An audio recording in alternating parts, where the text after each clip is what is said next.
An affair can be the best thing that has ever happened to your relationship. Now, that may sound horrible, especially right now if you are in the middle of coping with learning about an affair right now. Okay. But in my 15 years of training and experience as a marriage and family therapist, and now as a relationship coach, as Adam Lane Smith, the attachment specialist, I will tell you, affairs reveal a deep problem that was festering all along. So if you have had an affair in your relationship, today we're going to talk about why affairs happen and how to decide if you want to repair the bond and if it's even fixable. If it is, I've got some clear signs that will show you exactly. I am Adam Lane Smith, the attachment specialist. I make relationships better, and I will show you exactly where the hope is and where it's not. And if you want to repair your relationship, how do you make that happen in a way that isn't just being miserable forever, right? That's the number one question I get when coaching clients come in and have just experienced an affair together. But real love and real trust built the right way this time so it never gets broken again is possible. Okay? The method that I'm going to talk to you about today has helped couples come back from an affair in 3 weeks to be fully connected and emotionally bonded in a way that they never were before, and to build a fireproof relationship going forward so that affairs never happen again. They can't. It becomes impossible. I'm going to show you that exact method. That will finally give you some peace of mind. So let's get right into it. So, my opening statement, rather shocking, right? That an affair can be the best thing that has happened. I understand that they are also some of the most painful things that can ever happen. That is not to brush aside that pain, the betrayal, the sadness, wondering if it's your fault, wondering what you did wrong, wondering what you could have done to prevent it, wondering what this means for your future, wondering what your financial future might even look like if you do decide to end the relationship over what is a huge, monumentous betrayal. I understand that it cannot be swept under the rug and that it can be one of the most devastating experiences. But when it's handled correctly by both sides, it can be one of the best growth experiences that I've ever seen. And I'm saying that as a professional. Let me show you what I mean. Let's talk first about why affairs happen so that you'll understand. Now, based on my 15 years of training and experience, affairs tend to happen because of attachment issues. Now, attachment is the way we as children learn to connect and fully give and receive love with other human beings. That includes trusting other people with our intimacy, our vulnerability, our needs, our fears, our worries, building healthy boundaries, laying things out clearly, and getting those needs met. If we don't build healthy, secure attachment as a child, we grow up believing we have to sneak around in a variety of ways, either pleasing other people so they don't abandon us, or by obsessing over dopamine and only ever feeling good when we are getting something, but avoiding conflict and running away from other people because we don't trust them. Now that leads straight into affairs, because if you're just dopamine binging on other people and never fully connected to them, or if you're afraid to ever share your needs so you're starving emotionally, you're more likely to pick somebody who's okay with that pattern and will allow it to continue indefinitely. Which means your marriage is not going to be a healing experience. Your marriage will be an enabling experience. In fact, it's likely that both of you may have had attachment issues when you got together. Maybe one of you fixed it. Maybe you didn't. Maybe you're one of the partners with an attachment issue and you're reeling right now because you feel abandoned and betrayed, and it's a confirmation of every negative thing you've ever thought about yourself ever. That happens a lot when the avoidant person cheats and the anxious person feels abandoned. The point is here. Unmet needs, secrets, resentment, dopamine binging, improper bonding, lack of actual human romantic connection. That's why affairs happen. And often the person doing the cheating had no idea that there could be a better relationship, and they chased dopamine out. Now, this is not to excuse them, but most people who get cheated on are stuck on why. Why? It's often nothing you did right or wrong. It's the way your partner has learned to bond or didn't learn to bond, and is now out there getting their needs met. Often they're ashamed of it now. Often they're afraid of what it means. Often they don't like themselves very much after they realize what they've done. Very common. Again, not to excuse, but to be very real. Now you know the why. Now, at this point, I know a lot of you guys might say, okay, Adam, I get it now. It wasn't my fault, and they aren't evil. It was the attachment problem from childhood. We were probably doomed from the beginning. Our communication wasn't on. We didn't have the right bonding. I get it. Okay, but how do I get over this betrayal and find it in my heart to love them again? Is that even possible? I can't do it without trusting them, and I don't want to be stuck in a relationship for the rest of my life where I'm looking over their shoulder, wondering what's going to happen next. Yes, yes, yes, you guys, I get it. I have seen 1,000 times with my clients how you can build back a romantic relationship that is better than it ever was. And that is the only reason you should rebuild a relationship, is if it becomes better than it was before, not to just barely crawl through life. That is not the goal here. I do not suggest that. Build a marriage that is incredible, or don't. So I'm going to show you exactly what to do if an affair has happened to determine if you can build that together. So the number 2 question after why is how. How, number 1, would I ever be able to forgive this person? Okay? Don't be deceived by me jumping to forgiving, that I'm just brushing it under the rug and saying, all right, you got to get over it. No, no, no. Absolutely not. And they shouldn't be saying that to you either. But if you wonder how you could forgive them, let me show you this process, okay? A lack of forgiveness, when you don't forgive somebody, doesn't mean you're evil either. Lack of forgiveness comes from the belief that it will happen again. More hurt. It's hard when somebody's stabbing you to forgive them between each stab, right? You might forgive them at the end when they're not stabbing you anymore, but in between each one, when each one hurts more, really difficult. And right now, part of you believes the next one is coming. They did it once, they're going to do it again. Forgiveness comes when you know that it will never happen again, and you understand why it happened in the first place. Okay? So to begin your process of ever even being able to forgive them, you have to be absolutely sure it is never going to happen again. Now, that's not really about you. It is a little, but we'll talk about that. It's mostly about the person who had the affair.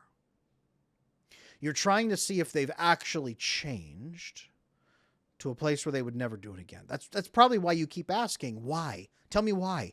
Give me the details. I want to understand why. Tell me why. So that you can understand it and try to fix it. So for this to work, the affair has to be a gigantic wake-up call to your partner. Okay? Your partner has to see that this is not the person they want to be. And they have to be using that language. I am ashamed of myself. I cannot believe I let this happen. I'm sad for you, and I'm ashamed that I even did this. I don't ever want to be this person again. I crossed a line that I can never cross again. Okay? That's how they should be talking about the affair. This was stupid. I can't believe I did this. I let things go for too long, and I can never do this again. This is not who I am or who I want to be. Then start listening. Who do they want to become instead? I want to become someone who's honest, someone who shares what they need, someone who's clear, someone who can be vulnerable, someone who can actually share these things with somebody instead of hiding them, somebody who doesn't run away from the truth, who doesn't run away from problems and conflicts. I want to be someone who solves them head on instead of letting things go this long. Are they internally or externally driven? I want to fix this for you. I want to fix this for our marriage. I want to be a good husband for you. I want to be a good wife for you. I want to make things right for you. I want you to be happy. No. I want me to be a better person. I want to feel better about who I am. I want to feel like I'm an honorable person. I don't want to be this anymore. I don't want to be me right now. I want to be somebody better. I want to be better for our children. That's internally driven, okay? How are they growing and changing? For example, attachment issues are almost always the driving factor at the core of it, behind the issue. So have they done their attachment work? Have they picked up my attachment bootcamp course and gone through the videos and made notes and talked to you about the process, what they're learning? Are they maybe going to therapy or working with a priest or a pastor and saying, this is what I've learned about myself. This is what I'm going to change. Are they updating you on changes they're making, right? And you're probably not super enthusiastic and eager, like, great, babe, it's wonderful. You're probably like, yeah, I'll believe it when I see it. And they say, yes, you will. I'm going to show you. Or do they get angry? Oh, you're not making it easy for me, are you? Externally driven. Internally driven, you'll see. You will see. I'll show you. 4-week test. I apply the 4-week test, okay? At week 1, they're all gung-ho. I'm going to change. Week 2, yeah, I'm changing. Isn't it great? It's wonderful, right? It's wonderful, right? You're happy, right? Yeah, you're changing. Yeah, I mean, this is how it is. It's good. Week 3, well, it's good. How long am I going to have to do this, right? How long do I have to do this? When are you going to be comfortable again? When are you going to trust me again? It's tough. I understand where you're at, but, right? Week 4, back down. Week 3, back down. Or week 4, they're ready.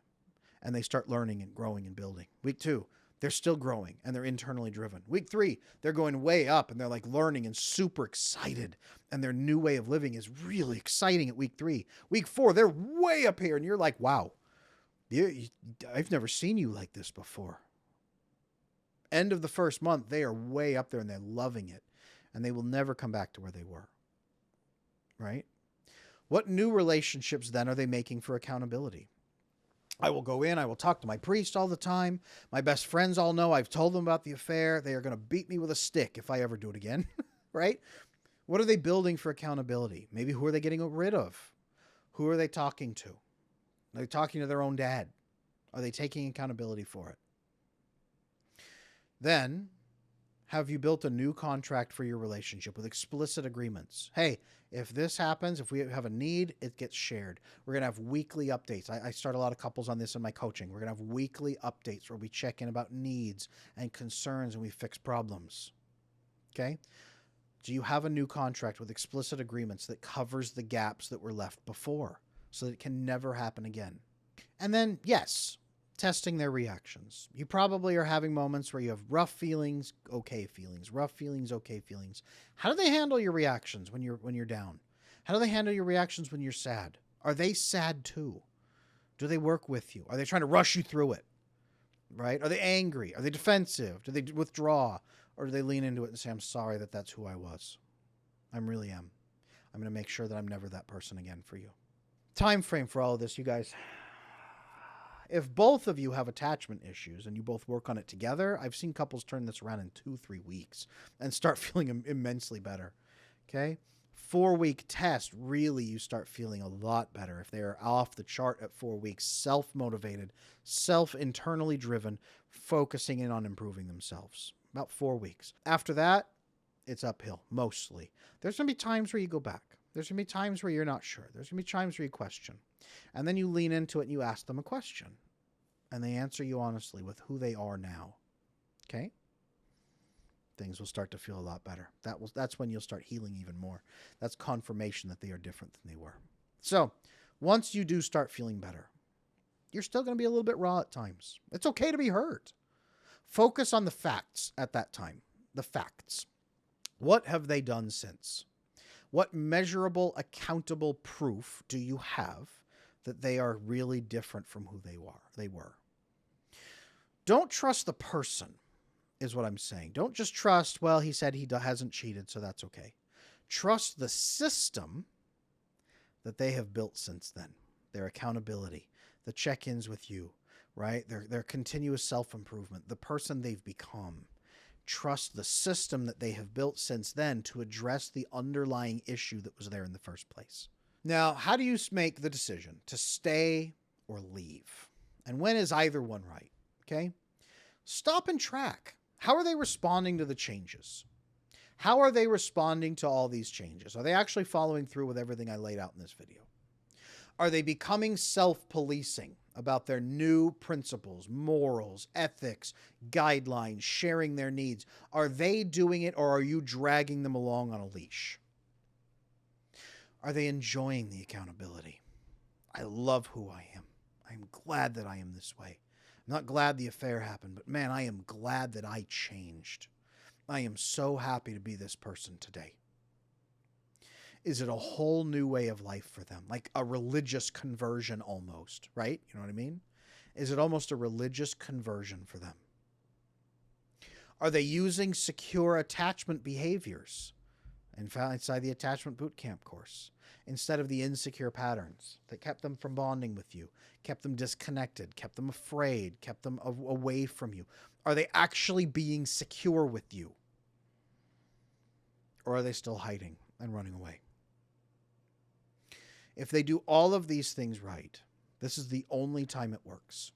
And you can build such an immense, intimate, loving relationship that you can confidently say, this is not the person I married. This is better than the person I married. And that's where it gets so, so much better. And you'll be happy to stay married. And that circles back to the beginning of this video when I said that an affair can be the best thing that has ever happened to a marriage. If you follow this pathway, it can be. And it's not just dependent on you. It's dependent on both of you. So make sure they're doing their part of the work. Guys, I want to hammer this point home. Affairs don't just happen. Poof. Oh, I'll just make sure I don't do it again. There's a reason that the person cheated and that you got hurt. But the reason, the affair, didn't just cause the issue.